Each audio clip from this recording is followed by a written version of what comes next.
Due to the graphic nature of this program, viewer discretion is advised.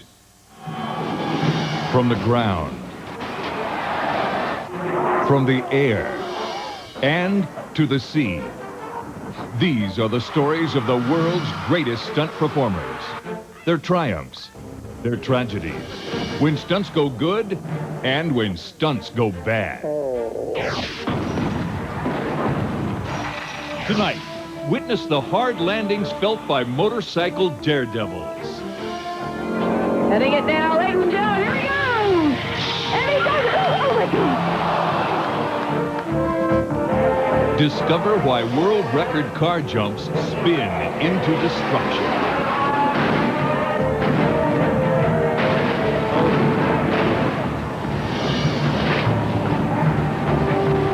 See the close calls.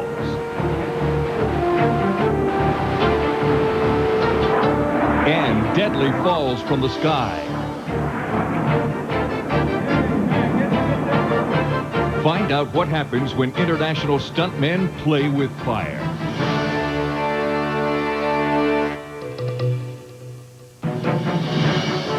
And what happens when a team of stunt performers pushes the envelope too far. 3, go!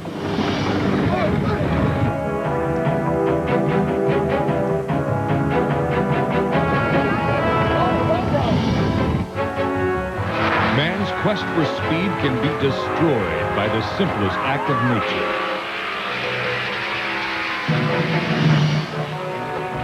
Or by the failure of the simplest part of a machine.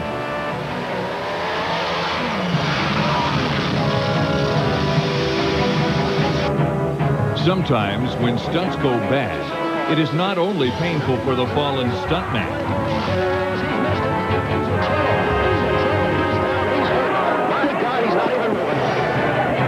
It can be a disaster for the spectators as well.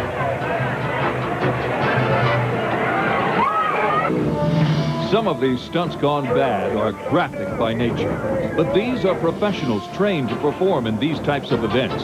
It's that feeling after the fact. It's that feeling before the fact. When I can talk as confident as I do about what I'm going to do when I perform on a motorcycle. And it has never been done before. It's impossible until I do it. Like Evil said in the old days, whatever possible is done. Whatever is impossible can be done. We live by the idea that we would rather go out and experience life, experience everything life has to offer, instead of watching somebody else do it. The impact of these stunts is not meant to shock the viewer. They're designed to prove that these amazing stunt performers really do risk their lives. They want to tell about the danger and explain exactly what happens when stunts go bad.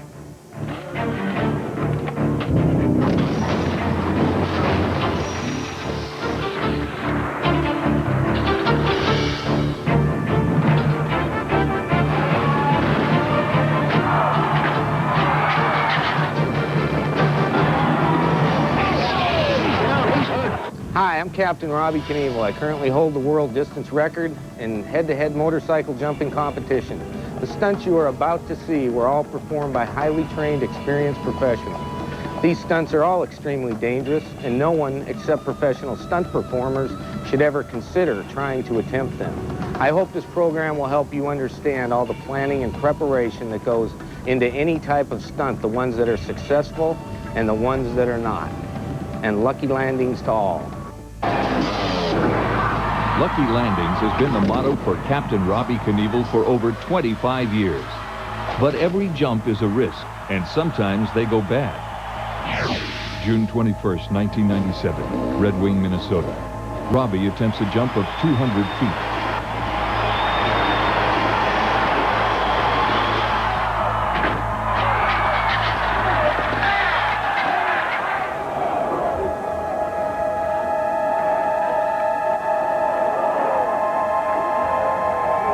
Robbie loses it on his landing, crashing hands first. He suffers 2 broken bones in his right hand, but he jumps again 1 week later in Kansas, carrying on in the tradition of his legendary father, Evel Knievel. His name is Bubba Blackwell, a motorcycle stuntman who dresses like Evel, and just like the legend, he jumps with a Harley. Some people might get the idea that I'm out to take things away from evil. Man, nothing could be further from the truth. Evil's my hero. I'd simply like to pick up where he left off.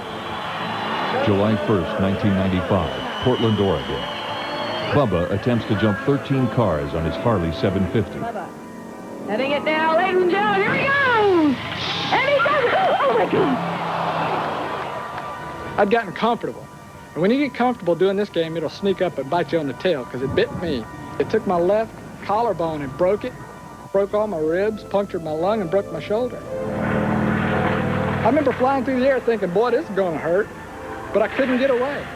You prepare, you know it's going to be bad, you prepare to make it not quite as bad, and then the rest in God's hands. And that one happened pretty severely.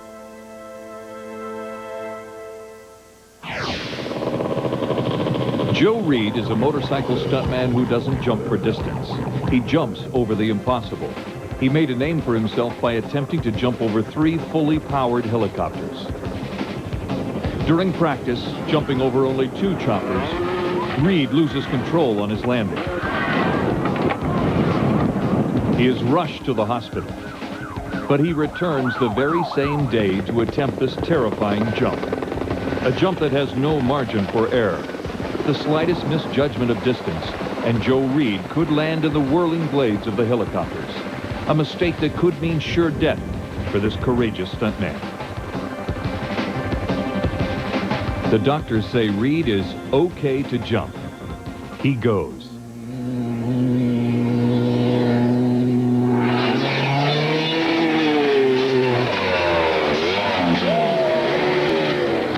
Slow motion replay shows that Reed cleared the blades of the 3rd helicopter by less than 1 foot.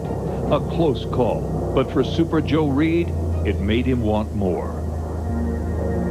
There is no obstacle I will not jump. There is no distance I will not fly across. And I think that sets me apart from a lot of other so-called motorcycle jumpers. Reed takes the thrill of motorcycle jumping to dramatic new heights. A solo rooftop-to-rooftop jump over 6 stories high.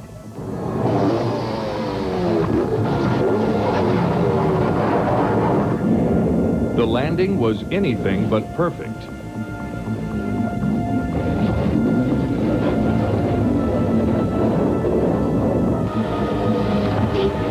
So Reed says he'll do it again. But for take 2, he teams with Johnny Airtime for a tandem jump.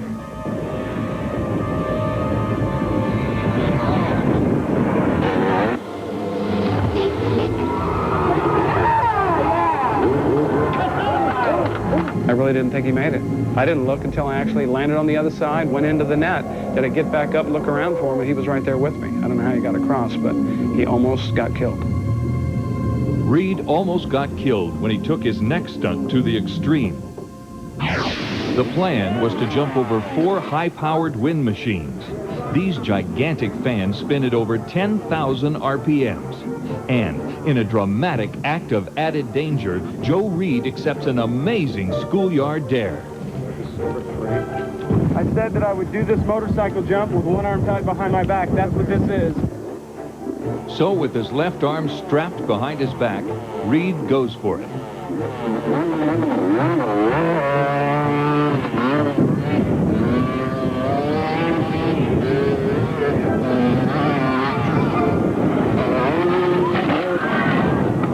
Two fans are destroyed.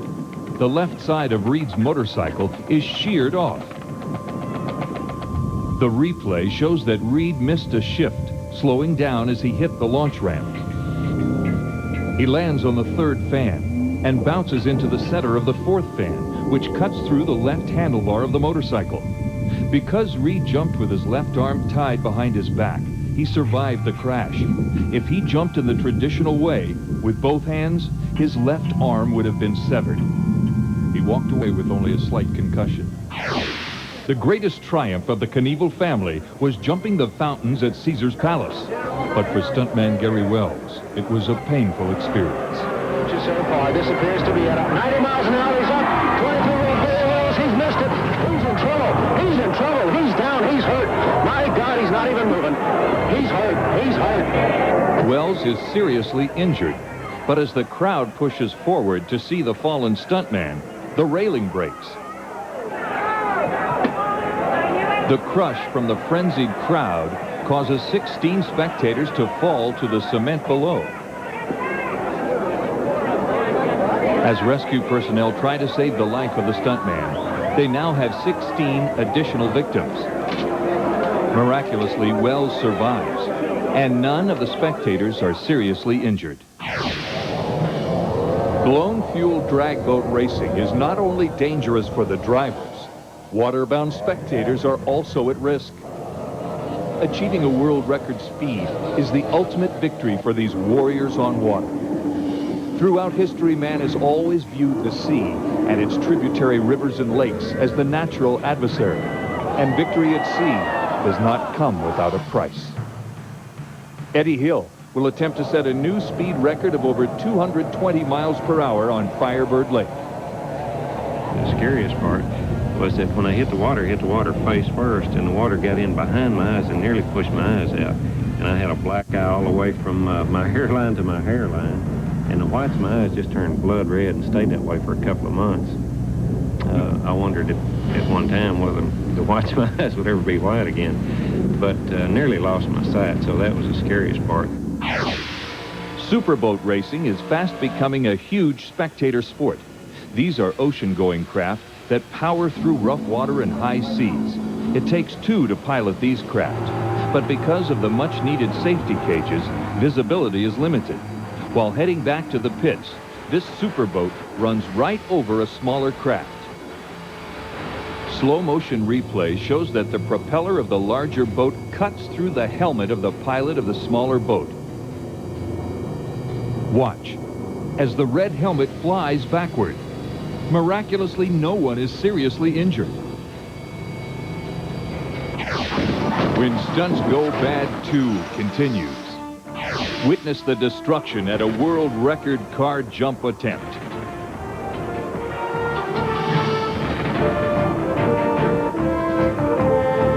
Plus, the Army's Golden Knights are the world's elite skydiving team. But stunts can go bad, even for the best. Oh, they hit. They hit. My God, they hit. And see what happens when a team of stunt performers break more than just their safety line. That's next on When Stunts Go Bad 2.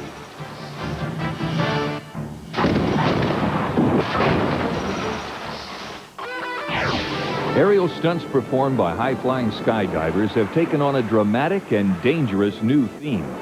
This extreme edge started with sky surfing, popularized by aerial photographer Joe Jennings. When you understand the sport and you've been in it for a while, you understand that there are inherent risks. It's not a sport that I would call safe. You know, if you want safe, you can go to an amusement park or you can go take a stroll in the park. I mean, that's relatively safe. Sky surfing has been driven to new speeds by a variation called sky driving. 4 stuntmen drive a car out of an airplane. The plan is to drive through the sky for a predetermined time, then get out of the car and parachute safely to the ground. But this time, one of the stuntmen gets trapped in the car. The second cameraman tries to help the stuntman, but the car slams into him at 130 miles per hour.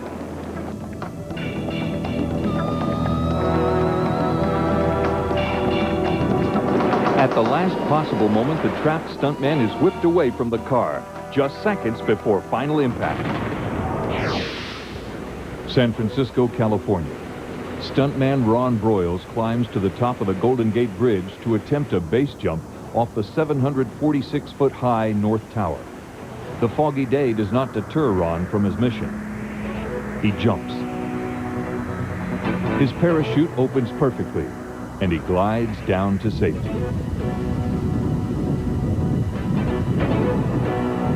But fate was not with Broyles when he decided to try his luck with this illegal stunt a second time.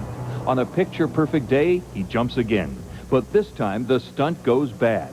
The parachute opens perfectly, but almost immediately, shifting winds slam Broyles into the side of the tower. The impact collapses his parachute, and it wraps around support wires high atop the bridge, leaving him dangling, helpless. Hanging on for his life 325 feet above the sidewalk, his only hope is to push away from the tower, release the tangled chute, and try for the water, avoiding a fatal fall. Both of Ron's ankles are broken, but he ignores the pain kicking against the bridge tower. He swings away from the sidewalk and releases at just the right moment. In desperation, Broyles deploys his reserve chute. Luckily, the partial opening breaks the fall into the frigid harbor. He sustains no further injuries. The Coast Guard is on the scene to rescue him and fine him for breaking the law with his illegal stunt. November 21st, 1996. Jessica Klutmeyer jumps from the top of the Seattle Space Needle. But her parachute gets tangled. Unable to free her cords, she crashes to the ground. Slow-motion replay shows how her parachute did not open completely, and at that moment her thoughts were only of survival. It was like, thank God, I'm coming down over the ground. Okay, I'm coming down, I'm slowing down the spin. There's the pavement. Good. I knew that I would not hit the pavement.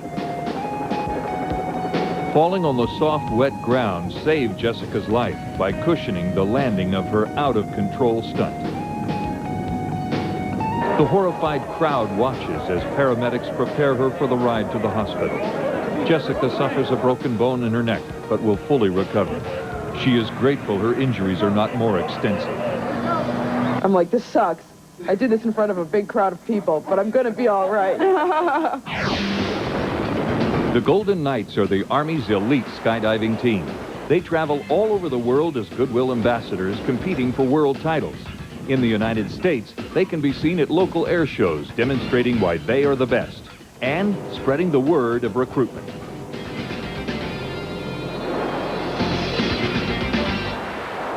Dana Bowman started his military career in 1981.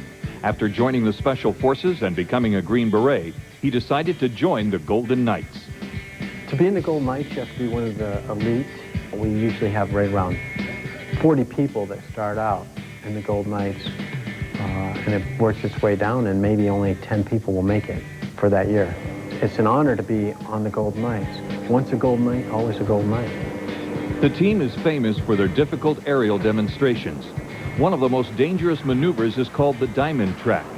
Two jumpers exit the aircraft at right around 12,500 feet. They fly away from each other with their head-down attitude, similar to an Olympic ski jumper. And they gain speeds of right around 100 to 150 miles an hour. They turn around back towards each other, and they're supposed to cross safely at altitude of right around 35 to 4,500 feet. Having performed this stunt over 50 times, Dana and his partner were the premier tracking team for the Golden Knights. But on February 6, 1994, all that changed. We were practicing in Yuma, Arizona, and everything was going great. We did a few jumps prior to that, and we were up on probably doing the last diamond track for us for the day.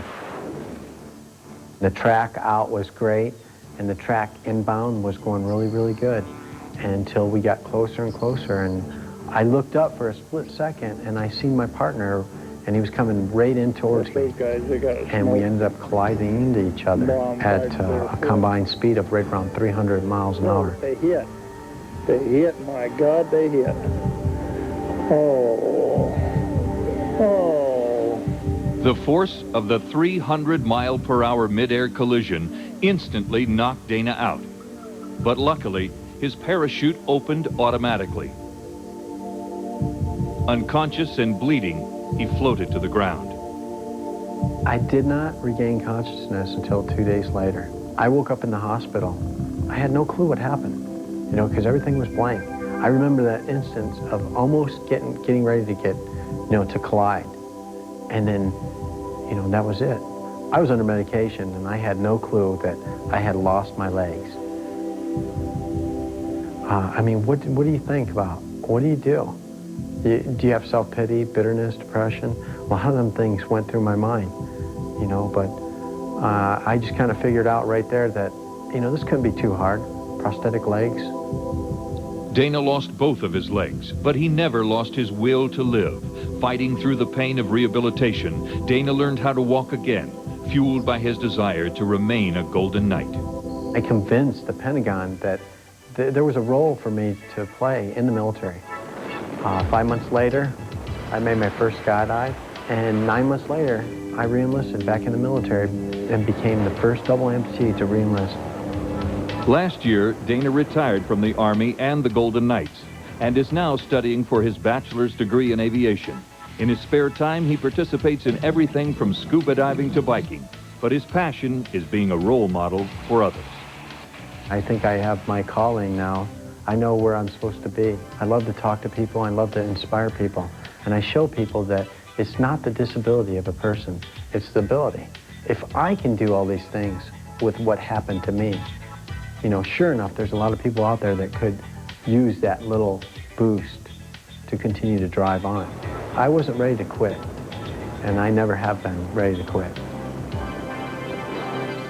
When Stunts Go Bad 2 continues, a dragster careens out of control.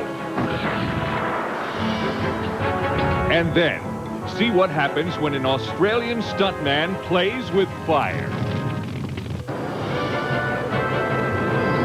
All that and more on When Stunts Go Bad 2.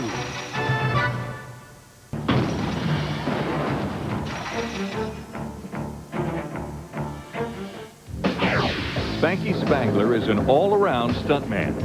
From high falls to high falls on fire. He has even made high falls inside his car. This is called a sky crash. But his favorite stunts are automotive, jumping in a modified dune buggy, or jumping into a head-on collision.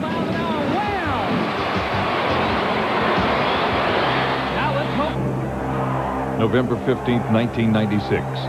Spanky attempts a world record car jump.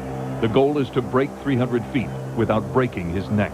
Well, it's pretty windy. The wind's to my back right now. As long as it stays to my back, I'm going to be all right. Even if it gets a little bit to the side, we're here to do it, and I want to go for it. The wind gusts over 40 miles an hour. The freezing crowd is tense, wondering if Spanky should try this death-defying stunt. Paramedics get into position. And with the wind at his back, Spangler goes for it. Picking up speed. He needs 90+ miles an hour.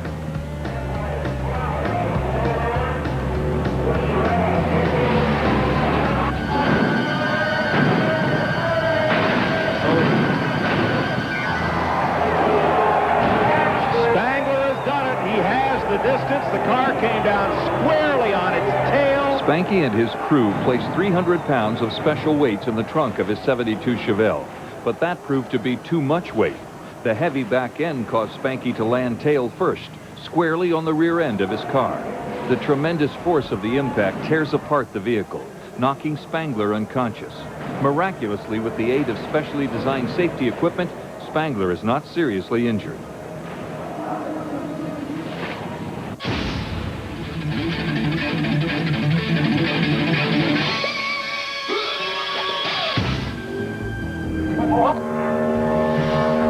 The never-ending need for speed has driven the world's fastest drivers to salt flats and dry lake beds to attempt speed records in the amateur sport of speed racing.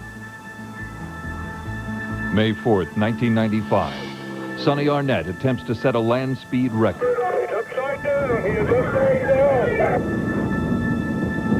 Arnett was almost finished with his timed run, but the car's rear end spins out, causing the car to roll over 9 times, exploding into a ball of fire, and then launched end over end several more times. Arnett suffers severe internal injuries and is airlifted to a nearby hospital. June 1996, veteran race car driver John Lee attempts to set a personal speed record in his blown gas-modified roadster. The car always takes over, but you just never know where. And that part really is something that I don't even like to admit to myself. I want to say I'm in control of that car all the time, but When you become a passenger, bad things can happen because you no longer have control. It is amazing the control John Lee possesses of his race cars. Amazing because he is a paraplegic, but not as a result of racing. His own personal car stalled on the freeway. When he got out of the driver's side, he was struck by a passing vehicle. But with specially designed controls, he still operates his new blown gas-modified Roadster. You know things can happen, and if they do, you're the guy that's going out there. You're the one that's stepping on the throttle. You're the one that can get out of the throttle. And if you push it too far and that car bites you, it's your fault. And so you're going to have to live with the consequences.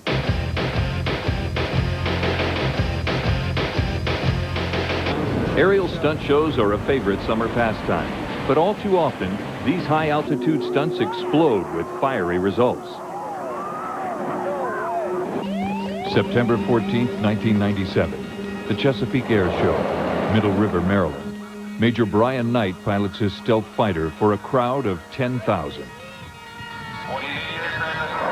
The first two passes are flawless, but on the third and final pass, the left wing of the $45 million aircraft disintegrates. Knight decides to stay with the crippled aircraft in a valiant effort to maneuver the fighter away from the audience, hopefully into open water.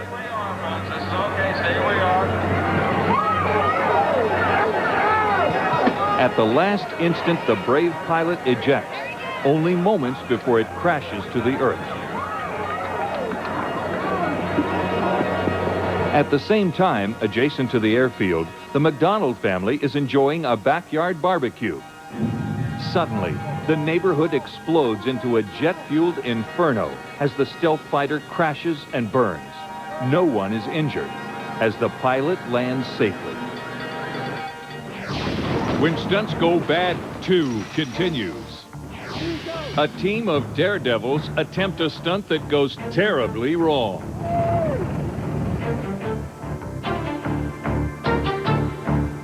And witness a tragedy on the high wire. That's next on When Stunts Go Bad 2.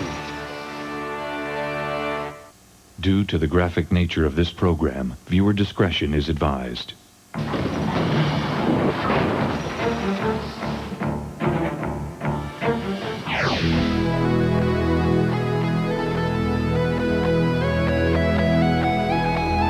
Niagara Falls. For daredevils and stuntmen, it is the ultimate challenge. For years, it was the dream of stuntman Steve Trotter. And on a cold March morning, his dream was going to become a reality. Equipped with a high-tech version of a vintage Niagara Falls barrel, Trotter and his girlfriend Lori Martin take the plunge.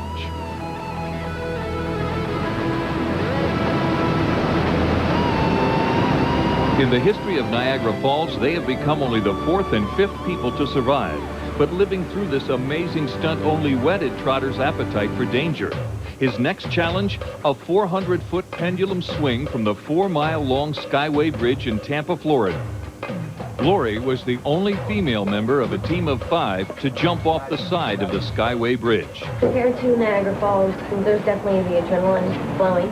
The risk might not be as high, but I'm pretty excited. I mean, I'm not thinking a lot about it because if I do, I'll probably talk myself out of it, but it's positive thoughts. One of the male members decided he no longer had positive thoughts about the illegal and dangerous stunt and pulls out at the last minute. Jeff Sargent, a 19-year-old with no experience, volunteers. I got some butterflies. You'd be stupid if you were, man. You'd be dumb if you've seen that bridge before. But I got the butterflies. Woo! There's only one way to go, and that's right over the edge. So should I put this T-minus 10? Since the pendulum swing is an illegal stunt, no permits were obtained and no permission granted. Therefore, the 5 had to act fast if they were going to pull off this joyride. The plan, drive to a predetermined spot on the bridge, attach a 200-foot-long cable to a parked limousine. The 5-member stunt squad runs the swing end of the cable to the side of the bridge. Each jumper would attach themselves to the end of the cable and then jump, swinging out like a pendulum. then release the cable and escape before police, Coast Guard, and fire department authorities can capture and arrest them all for breaking the law. The stunt required precise execution. The camera crew in the helicopter is ready. The camera crew below the bridge is set. The 5 daredevils jump.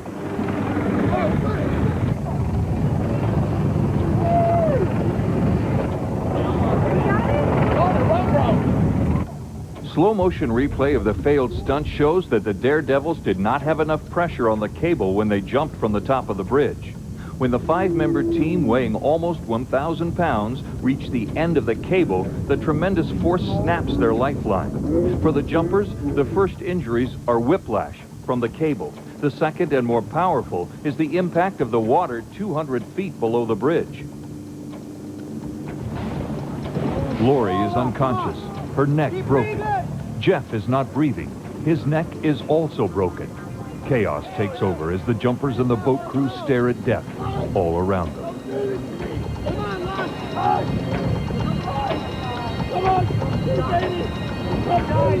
The pendulum death swing claimed no lives, but it did ruin friendships. Lori, realizing the danger of living on the edge, broke off her relationship with Steve Trotter and is still recovering from the experience. Steve was arrested in the hospital by the Tampa Bay police, and they are all being charged for their illegal stunt. The fee, $70,000. The cost for the 5 to be rescued.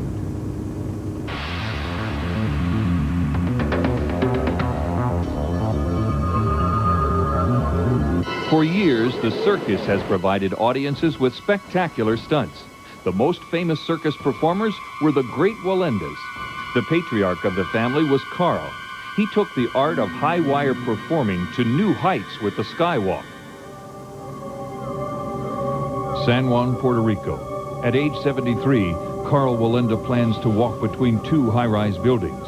The wind starts to gust between 30 and 40 miles an hour. But the greatest Wallenda decides that he will perform this stunt regardless of the weather conditions. Just 3 months prior to this skywalk, Carl Wallenda had an accident, breaking a bone in his neck. With his neck still broken and the wind gusting, Carl makes his way across.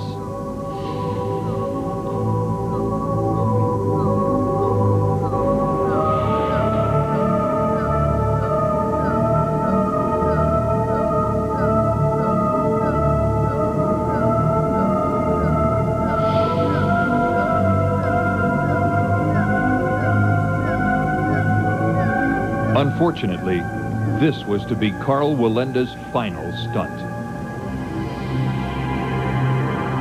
After my grandfather was killed, I think we all felt that there was a feeling of failure on the part of the whole family. The general public was looking at us, and, you know, my grandfather never left things like that. I think we all felt that we wanted to do something about that. We didn't want that to be the last thing that the public remembered the Wallendas for. Just 18 months after the tragic accident that claimed the life of his grandfather, Enrico Wallenda went back to San Juan to the same location, using the exact same wire that his grandfather had used, and with the same weather conditions, attempted the skywalk stunt again.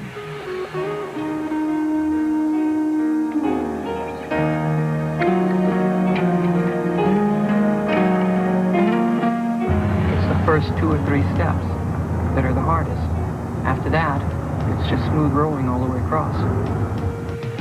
Crossing the same spot where his grandfather had fallen, a gust of wind hits Enrico.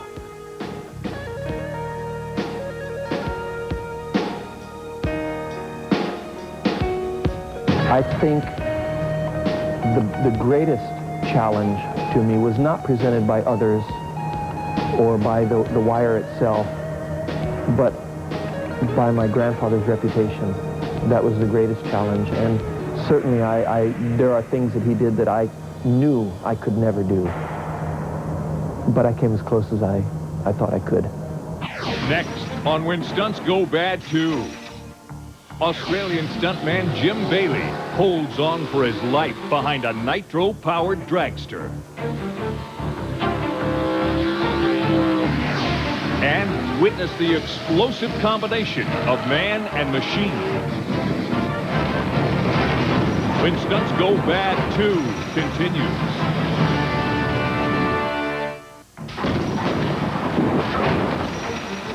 Nitro-powered funny cars. Nothing is louder, nothing goes faster off the line, and nothing can be more unpredictable when something goes bad. Ontario Speedway, Southern California. Driver Hans Krusel loses control of his funny car.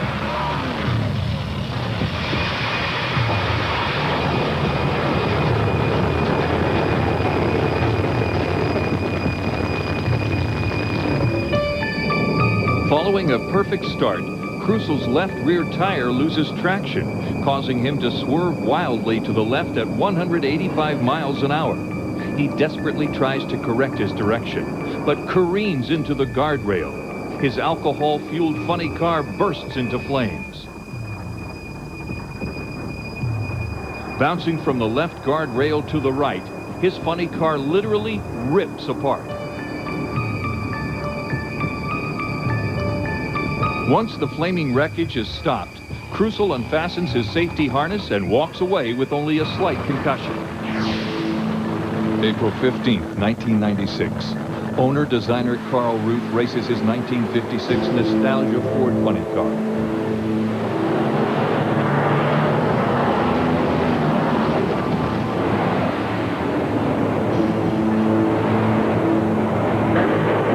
Slow-motion replay shows that the front left portion of the dragster collapses, striking a safety cone. Then suddenly, the body explodes. Fragments tearing into the parachute, the only way to slow the speeding vehicle. This replica of a classic 1956 Ford was made of fiberglass, which in the end saved Carl Ruth's life because the fragments blew out and away from his body. Some claim that this was nothing short of a miracle because he sustained no injuries from this accident. The fact that alcohol-burning funny cars had a propensity to self-destruct was a major factor for Australian stuntman Jim Bailey. He searched for danger. He wanted to beat the odds. He created a special fire suit and a steel-reinforced tow bar to have the alcohol-powered dragster drag him across the racetrack. He had a full leather suit on. He also had this titanium breastplate so that he could slide along the asphalt and go right along beside, directly connected with the dragster. Josh Morton was the producer of Bailey's stunt. His biggest fear was that something could go wrong with the funny car. If the driver lost control, Bailey would be sucked underneath the car. If the car blew an engine, the engine and body would explode like shrapnel backward into the face of Bailey. But this stunt went exactly as planned. Once top speed of 165 miles an hour was reached, Bailey simply let go of the tow bar. A parachute fastened to his titanium suit opened, and Bailey skidded to a stop. The crowd at the Orange County Raceway was amazed and thrilled at this death-defying stunt. But Jim Bailey was just getting started. He wanted more. A couple of months later, Jim calls me up and says, "I've got a new one. He said, I want to do a fire tunnel." Bailey wanted to go 300 feet, and just to make sure that no one would question the new record, he had Josh Morton build it 6 feet longer, 306 feet, more than double the current world record. The danger is, of course, that you get hung up in the tunnel and then you suffocate. Bailey used the same funny car driver. At 80 miles an hour, he would release from the specially designed tow bar, slide through the tunnel of fire, and then 306 feet later, an estimated 11 to 12 seconds in actual time, he would emerge from the other end of the blaze. But he lined himself up. At the last moment, he saw that he was heading in slightly skewed. So he corrected himself and kind of threw himself into the tunnel. And in fact, 2/3 of the way through the tunnel, he did end up sideways. And when he came out the tunnel, he was spinning and rolling. So it was by no means an easy feat.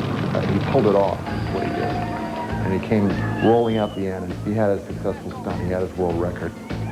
The moment this unbelievable stunt was accomplished, Bailey still wanted more. He wanted to go faster. He longed for speed. Before the film crew could edit together this world record stunt, Bailey flew to Hawaii to attempt the impossible. And having done the funny car, and having done the world record fire tunnel, now he was ready to take to the air. And he cooked up this gag whereby he was attached to the undercarriage of the plane. He had a glider hitch release mechanism so that he could be released from the plane. He was attached by an eye hook and the glider hitch to the bottom of the plane because he weighed a lot. I mean, he weighed, let's say, 250 to 300 pounds. So he had to have something supporting him underneath the plane. He took off with the plane. He circled around, did some lazy, kind of loops near the airport. And then he came back in for a landing, and he touched ground. He hit the glider release, at which point he was freed up from the plane and could continue to skid on his own, and then the plane continued and took off again. But Jim Bailey had gone to Hawaii without his producer, Josh Morton, without his stunt coordinator, without a professional camera crew. When he had successfully performed this stunt, he watched the video playback and it looked very ordinary. He did not have proper camera coverage. Jim Bailey had to do it again. I believe that he did it 4 times to get 4 different camera angles. And that's something you want to avoid doing, particularly with a tricky and dangerous stunt like that. The touch and go thing is very tricky, very, very dicey. And therefore, I would have been very hesitant to do it, but that wasn't Jim's style. So the last time that he went up, he had finally had the key, realized that the key shot was to have the shot where the camera's mounted on underneath the wing, looking right at Jim Bailey underneath the aircraft. So here we are. This is the one that's going to really, the money shot. It's going to pay it off.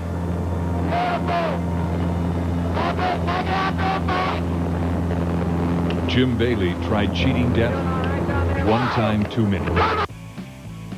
If you want to see more of When Stunts Go Bad, call 1-800-230-5557 for a video cassette of tonight's program, featuring never-before-seen footage of disastrous stunts.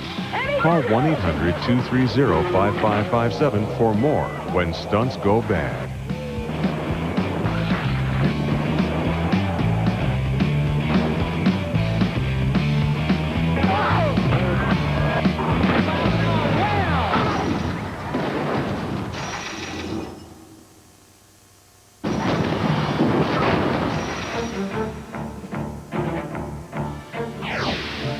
Stuntmen, daredevils, risk-takers. They are a unique group of human beings. Smashing cars, diving off of buildings, or trying to fly through the air the length of a football field. Some seek danger, others excitement. But more importantly, social psychologists say they all are looking for one common element. I'd say Lori, their reference group are other stunt people, so they want to show them that they're the best. And then apparently there is a rush, an addictive quality about these stunts. But it's a controlled psychotic state. It has to be. And it actually helps me shoo away everything else and focus directly on what I have to do. Because quite simply, the jumps that I try, whether they're short distance novelty jumps, as I call them, or the big jumps, building to building or over helicopters or whatever, I either make it or I don't. If I don't make it, I'm going to die. The feeling goes both ways for these daredevils. Excitement and victory when their stunts go good, and the physical pain and trauma when stunts go bad.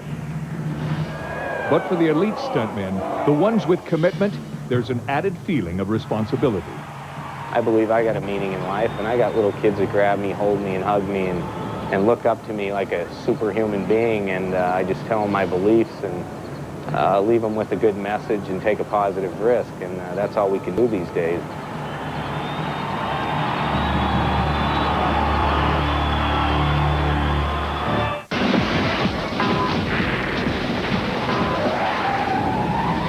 Sunday, Academy Award nominee Helen Hunt is mad about Mo. He's got this insecure, sweaty charm. Oh, yeah, I got that. And all new Simpsons. Then is Hank the born king of the hill? What do I have to do to get through to you? Do I have to take off my shirt and dance like the women in your movie? An all new episode. It all begins Sunday